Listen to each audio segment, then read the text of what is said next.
Hey everyone, and welcome to SkillCapped. I'm the King Live, and if you have ever felt the pains of being inconsistent in Valorant, then trust me, you are not alone. Lots of players struggle with inconsistency, and because of that, it's actually one of our most requested topics to cover. There's lots of things that play into why you might play worse from one game to the next, but luckily a lot of them are actually manageable. And listen, it's no secret that there are plenty of guides out there on consistency, so I'm going to try to tell you some things that you might have never heard that are going to help you improve at the game and not waste your time watching a guide. Because let's face it, if I tell you everything you've already heard, it's not really going to help you all that much. So let me give you some advice that you haven't heard today. Before we get into it though, let's start off with our question of the day, which is, do you think Valorant should add agent skins to the game? The moment I can dress up my character like Shrek and drop an ace on the enemy team is going to be the best day of my life. So let me know what you guys think in the comments down below, but let's get into it. The first reason you're inconsistent is because you have a lot of bad habits that make you inconsistent, but it's just easier to chalk it up as, I'm inconsistent, than it is to actually recognize those bad habits and fix them. For example, if you do things like forget to use your utility or you don't clear your corners, you're going to get killed from those locations that you probably shouldn't have. And this is going to result in not only you dying more in the game, but it's also going to result in less kills, which will make you feel like you're inconsistent. The thing to keep in mind here is you're not inconsistent, you're bad.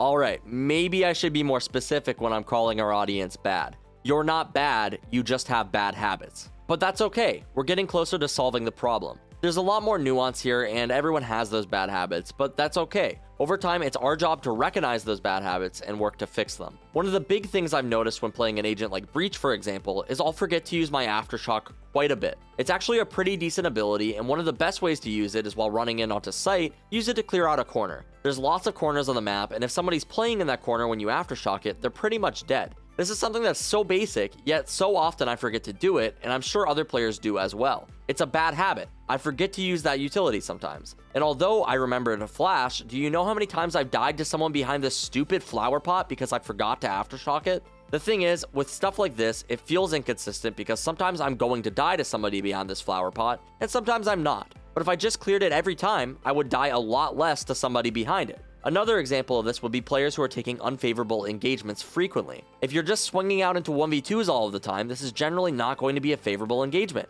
And maybe at your rank, sometimes you'll be able to pick up a kill and get out, but even though you can do this some days, that doesn't make this a smart engagement. This is a stupid peek. You should not have peeked this, and even though you got a kill from doing it, it doesn't make it any less stupid. Because although you killed them this time, 8 times out of 10, this is probably going to get you killed. So you might get away with dueling players on long for the first 3 rounds, but then for the next 6 rounds you get killed because you start getting double swung. In this situation, they adapted and you didn't. It's not that you started to miss your shots and are inconsistent, it's that you're making stupid decisions and getting punished for it. And before we move on to our next tip, if you guys are really looking for the best ways to stay consistent, I highly recommend that you check out our hyper improvement system on skillcapped.com.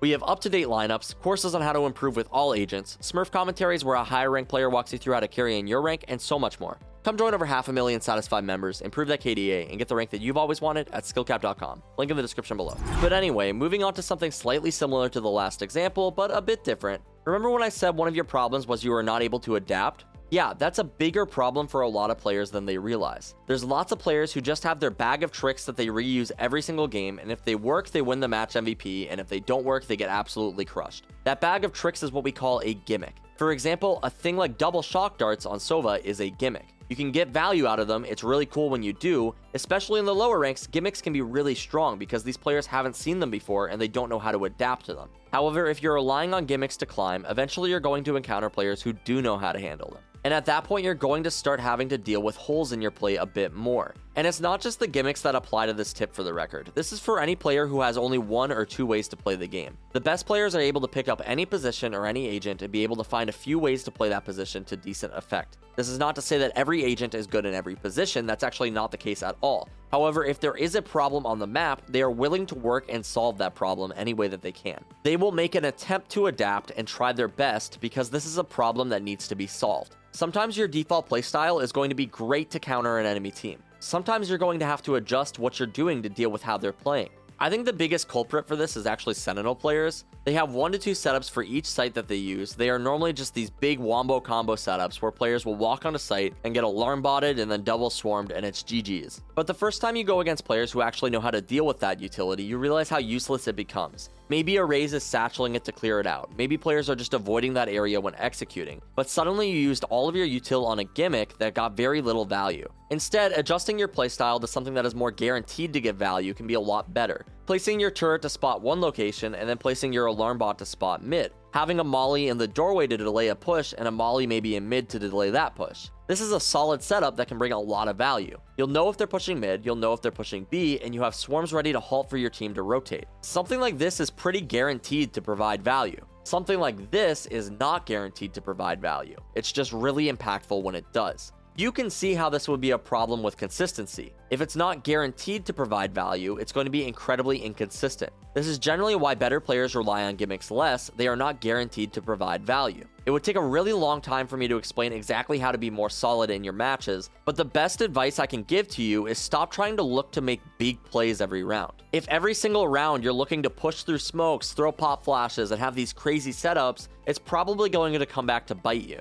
If you have solid play, the big plays will generally be coming to you because you'll be taking engagements that have a high percentage chance of winning, meaning you'll be more likely to move on to the second engagement, rather than taking engagements that don't have a high percentage chance of succeeding that will likely result in you dying in your first fight. Moving on to tip number 3 though, and that's going to be try to remember if you're playing solo queue, it might be really hard for you to remain consistent. Valorant is a team game, and some games you're going to click with your team and some games you're not. I've literally had players that I just can't play with because our playstyles don't mesh, and I could try to adapt to them to the best of my abilities, but it's definitely an uphill battle. Not everyone is going to be able to play well together, and that's fine. On a similar note, sometimes you're going to have teammates who don't communicate anything at all. So one game you drop 30 with a team who is calming a lot, and the next you drop 10 with a team who literally didn't say anything. This team is not enabling you to play to the best of your abilities. Now, I wouldn't use this as an excuse for why you're currently at the rank that you're at, because that's not a very productive way to think. However, it's important to recognize for your mental, some games are going to be out of your control. Sometimes it's going to be a bad game, and there's still a lot you can learn from that, but for your mental, the best thing you can do is chalk it up as a bad game and move on.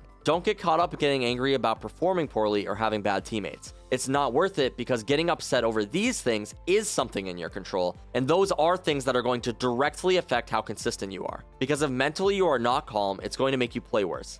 The best advice I can give to you to stay consistent is to play more and try to enjoy the game more. Consistency primarily will come with time, and you can't be consistent if you don't put in the work. Play the game, do your aim training, and above all, keep a clear mental. Other than that though, I'm going to rattle off a few tips you've probably heard in case you haven't, just to try my best to give you guys the most value. So here it goes, the generic tips for consistency. Warm up before your games is really important. Run a few DMs and shake off the rust. Make sure you sit up straight and find a comfortable position that you can replicate. If you sit differently every time, you'll affect your muscle memory. Probably don't play if you're tired. It'll make your reaction time worse and probably your aim too. Also don't play if you're upset. It'll make your decision making worse and probably your aim too. Play the same agents most often. I recommend having a pool of like 3 to 4 agents that you can swap between. You still want to be able to play every single role in case you have to fill. It's also a good idea to understand what the role does well so that you can play around it, but don't just pick up an agent that you've never played then complain about playing poorly. And lastly, don't forget that the best way to become more consistent, improve your KDA, and get the rank that you've always wanted is to check out SkillCapped.com. Link in the description below.